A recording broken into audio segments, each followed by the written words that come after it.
Hey everyone, what's up? Just really want to talk about this thing that I've discovered would be, a really helpful tip for everyone who find themselves spending a little bit more, just a little bit over the healthy amount of time spent on social media like Instagram and TikTok and Facebook. So basically, what I tried was I didn't like cold turkey. I didn't like just quit out of the blue because I've tried that before, and I actually made a video about it if you guys want to check it out. So it's because I hated Instagram the way it literally just has its hooks so deep in your mind that it just becomes routine for you basically. So what I try to do, since I use Instagram a little bit for messaging and reaching out to my friends, and I use Facebook as well for work.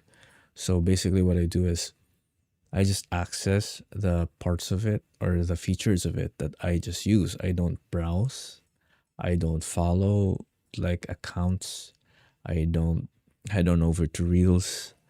I don't, because that's their bottom line basically. These giant social media companies, their bottom line is to keep you using their app for as long as they could, to have users interact with as much of its features as possible. So for Instagram, there's like instance, there's like stories, there's reels, there's stuff like that, and for ads and stuff basically.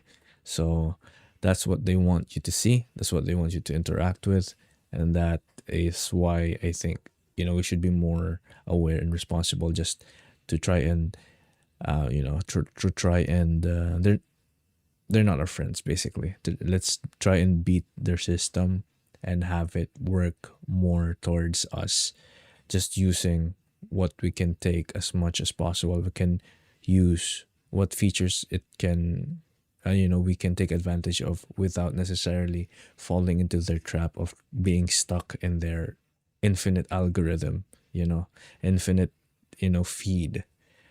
So it wasn't always like this, but apparently this is how things are now, and I think that's why we just need to be more responsible in how we use it to avoid them just taking straight advantage of us.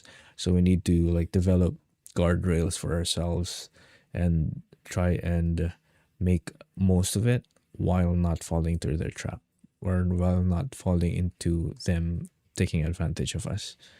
So yes, basically, just if you can't, just cut off. You can just go, just drop everything, go cold turkey on social media. But I think most people, most adults, can't really do that because of their connections and stuff like that in the social in social media.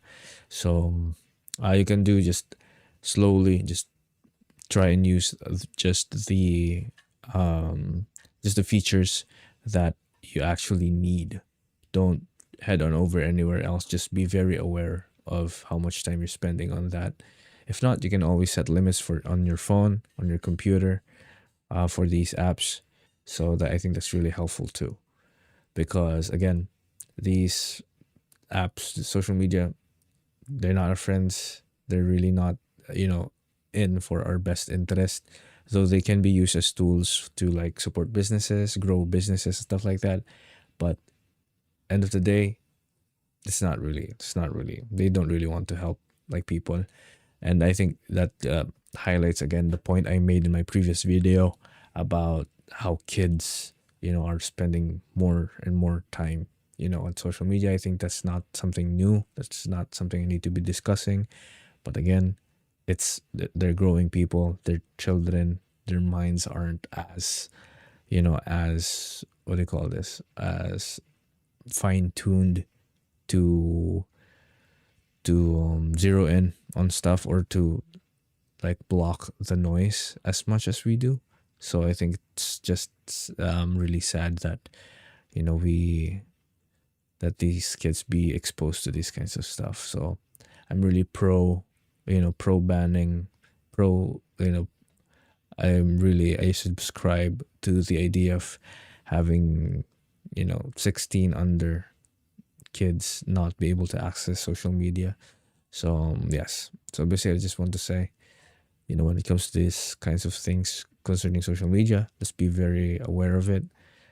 I want as much to be a de-influencer instead of an influencer. I want people. I think I would be. It's one of my goals to for people to have um, more autonomy on the things that they like, and that so that I think more unique things or more like I wouldn't say pure, but more intentional things would be created. More things that are unique would be created. I think if all of these um, trends and stuff like that weren't as prevalent to our eyes. So yes, I don't know. I think I'm losing the train of thought here. I think you can just tell that I'm just rambling by now. So I'm gonna end this video here. Thanks so much, guys, for listening. Let me know what you think in the comments. If whatever I just yapped about for the last 6 minutes have been making sense or not. Thanks so much, guys, for dropping by, and that's it. You guys have a nice day. God bless.